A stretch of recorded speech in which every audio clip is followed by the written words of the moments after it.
Friedrich Nietzsche once said, those that were dancing were considered to be insane by those that didn't even hear the music.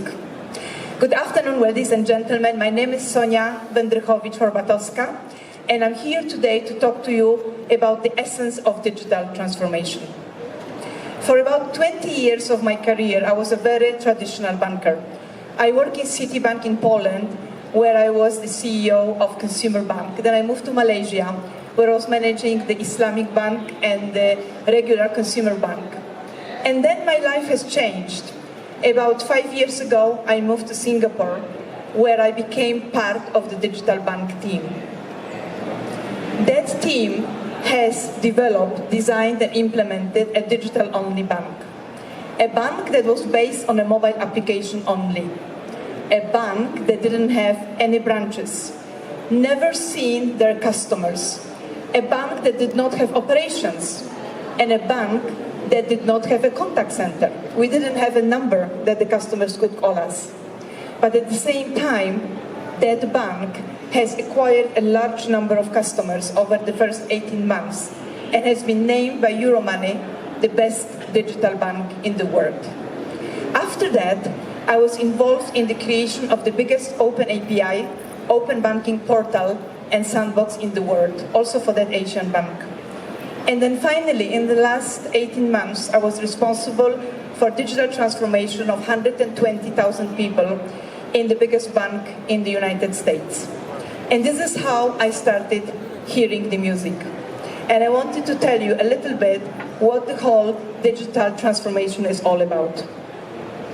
As you all know, in the last couple of years, the way we communicate, commute, and consume has changed dramatically, and it's increasingly delivered using digital channels. So for banks, not only to succeed in this space, but barely to survive, had to become technology companies. We bankers needed to start thinking like the big tech companies in order to deliver our solutions using technology. As you know, Bill Gates, this is a very famous statement that all of us know, said in 1994, and think about that, it's 25 years ago, that banking is necessary, but banks are not. In my opinion, his words have never been more relevant than they are right now. And you could see banks are still around, many of us are still working in the banks, but they had to completely reimagine themselves. As you could see, we used to look at our customers from inside in. We're sitting in those conference rooms like the one that you see on the screen, trying to design solutions, looking from the inside point of view, from the banker's point of view, outside to see our customers. The big tech companies and the fintech companies have a completely different way of thinking. They're actually looking from outside in. They're looking at their solutions through the customer eyes. And what it means, especially for the bankers, I must tell you one thing.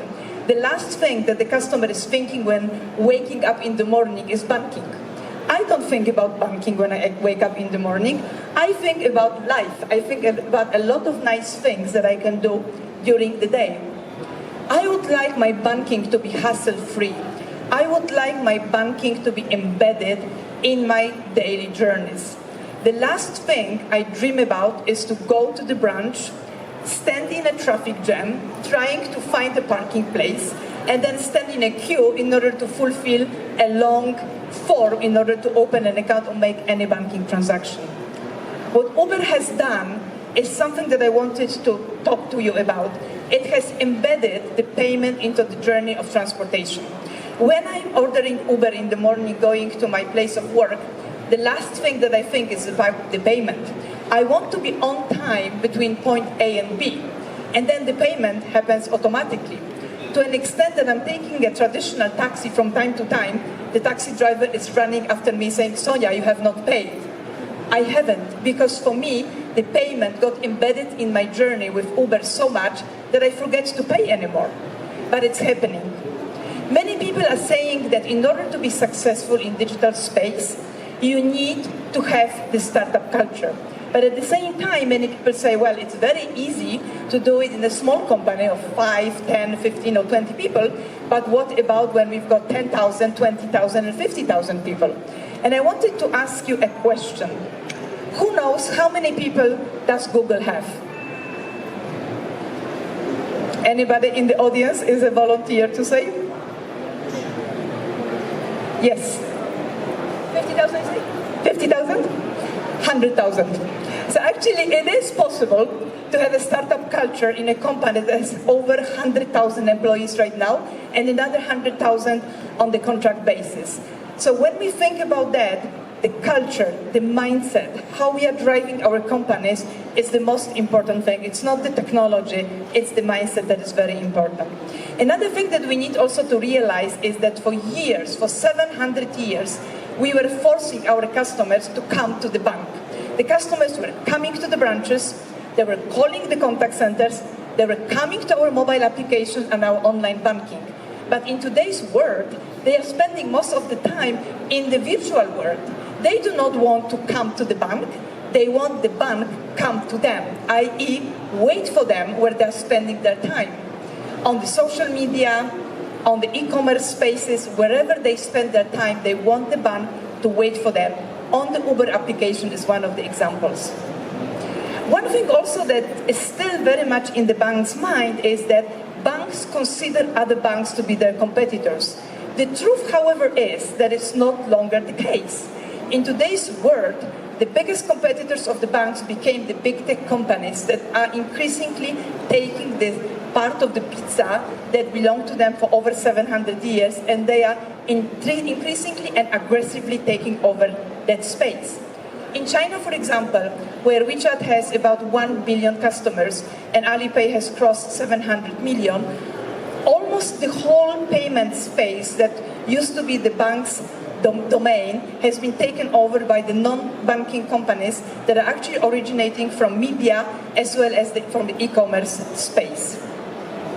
Many people think that when they put the front end, which is very nice, put a new mobile application or a new website or a new online banking, they're already digital. This is what I call a digital lipstick. Digital lipstick is when you're actually having a very nice facade, but everything your customers do goes STP. And what I mean by STP is straight to paper or straight to people. So one of the things that we have done in our digital bank is we made sure that all of our processing is straight through and it's automated with no manual intervention. That's why I told you at the beginning we had no operations, because everything has been automated. So what does digital to the core really mean as opposed to the digital lipstick? Well, it means a couple of things, and I'm going to work through that with you. First of all, we need to start focusing on customer journeys. It's not just selling the products, but really understand what are the different steps that the customers need to take in order to fulfill the transaction. And I was always saying that if there are more than 3 steps, the customer gets bored or they are dropping off because it's too long. Sometimes the customer journey is a little bit more complicated, but I would encourage you, when you start designing your customer journeys, to actually go into 5 steps at the maximum. Human-centered design. This is a very controversial statement that I'm going to make. And the thing that we always believed in was never listen to your customer. Never listen to your customer. If Steve Jobs would ever listen to his customers, he would create a landline phone with a longer cord.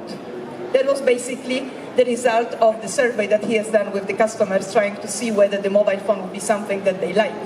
So the same thing when Mr. Henry Ford said, when they asked the people regarding what they really want as far as transportation is concerned before he designed the car, they said, we want to have faster horses. So rather than asking the customers for what they want, observe them. Give them the prototype of what you have designed and see how they react to that. They will tell you much more rather than telling them what they think. Their reactions, their body language, the way they react to your product is the way to go. Agile delivery. I cannot imagine in today's world delivering like we did in the past through the waterfall way. You know, spending months and months looking at the requirements and then another 3-4 months trying to refine them and then deliver, and you know, you deliver a product after a year and a half and then suddenly the market is already gone so far away that you don't need that. Agile delivery is very important for the essence of digital transformation. Bank a startup mix-up. Many people say, wow, it's very difficult for us to actually embed this new mindset into what we do. So what I'm going to tell you right now is, I want to give you a little bit of a lessons of the neuroscience. And I'm going to talk to you how our brain is constructed. Basically, it has two parts, the left part and the right part. The left part is all about thinking, analytics. It's all about the knowledge and experience. It's the part of the brain that is constantly going back to our previous knowledge and analytics that we want to use in our daily lives. You know, there is a reason why this slide is black and white, because basically the left part of the brain is quite boring. Fortunately or unfortunately, the left part of the brain, the way we are using it, has been historically associated to the banks. Because banks were always about trust, which is great, security, expertise, risk monitoring, payment and settlement infrastructure. It's all about the analytical part. But at the same time, we also have the right part of the brain, which is very colorful because it's all about creativity, emotions, experiences, everything that is making our life colorful. And again, strangely enough, the right part of the brain attributes have been associated with the new entrants to the markets. Client centricity of Facebook, Google, Apple, Amazon, analytics, the whole digital mindset, speed, using ecosystem, and also being free of regulations to a large extent is something that the right brain is feeding on. But in order to be really successful in the digital space, you cannot choose either of those. It's very important to understand what is actually telling us the left part of the brain in order to be able to deliver the experiences to the customer in the most enjoyable way. Scalability. With digital, you never know how big you are going to be. You can be so successful. One day you can have 5 customers, the other day you can have 100, then you can have 1,000, then 5,000. So you need to be prepared for that. Straight-through processing. Having virtual assistants that are helping you with having 1,000 conversations with customers per minute or per second. Real-time security, so that the customers do not wait. API ecosystem that is allowing you to be everywhere. And also the infrastructure based on cloud are some of the components that you need to consider for scalability. Need for speed.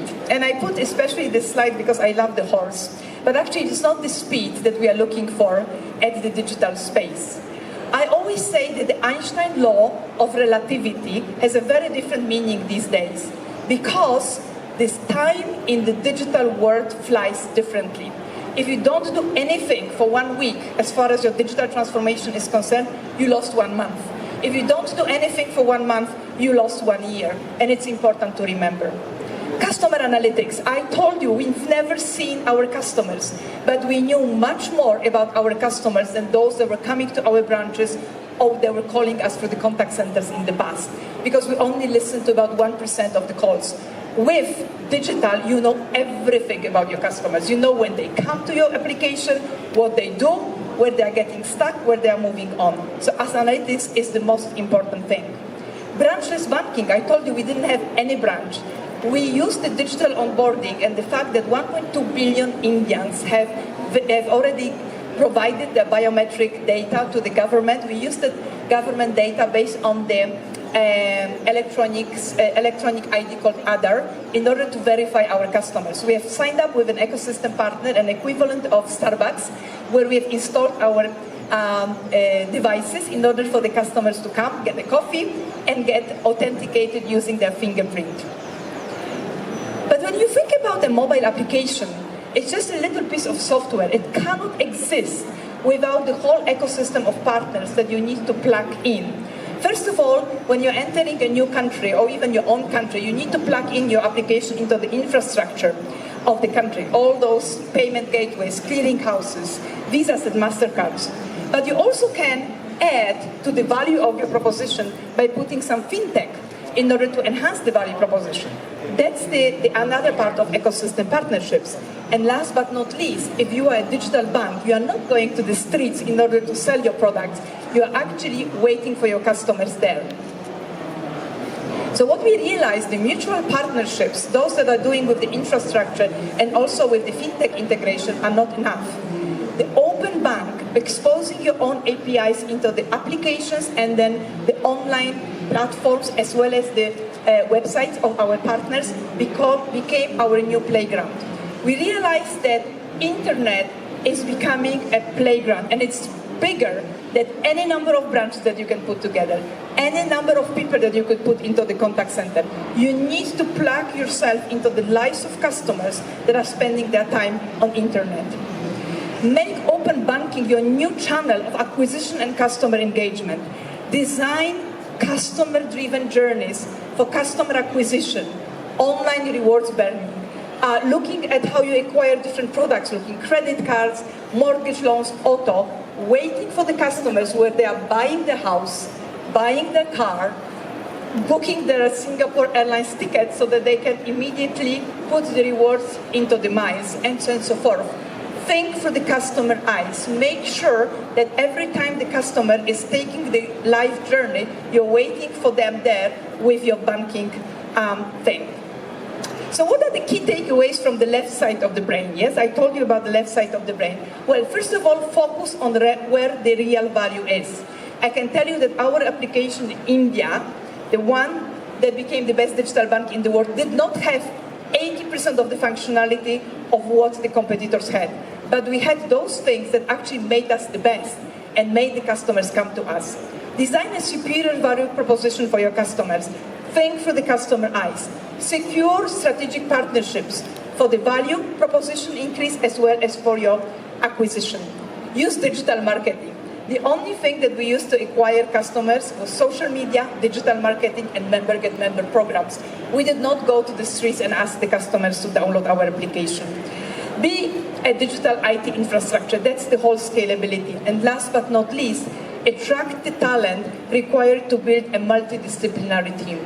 In our case, we had people from all around the world. We only had 10 people on the team, but we had people from Brazil, United States, France, Poland, Australia, India, Indonesia, China, Japan, Singapore on the team. So you can imagine how much it helped us with the diversity of mind to design a solution like this. But last thought that I wanted to leave you with is, it's all good to do all these things that I told you using the left side of the brain. But if you really want to shoot for the stars and be the most successful in the world with your solution, you really need to start using the right part of your brain.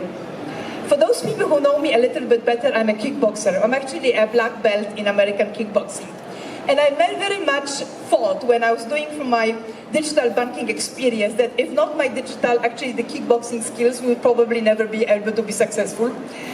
Because what it required from us was not only opening our mind, but it was also about opening our heart to be able to rock and roll. And I tell you, we're rolling more than rocking. You can imagine how many different difficulties we were experiencing on the world. To play in a different league, we realized that other banks are not our competitors anymore. We need to be like the Fintech and the big tech companies. Constantly push boundaries with all the things that I told you in very limited time. You can imagine my conversation with compliance. And then, last but not least, to be punched in the face, succeed, and move on. So for me, in order to be really successful in the digital space, you need to have resilience. One of my favorite movies is Rocky. So Rocky Balboa said one very important thing, which was our slogan that we had in front of our eyes every day. It ain't about how hard you hit. It's about how hard you get hit and keep moving forward. How much you can take and keep moving forward. That's how winning is done. Thank you very much.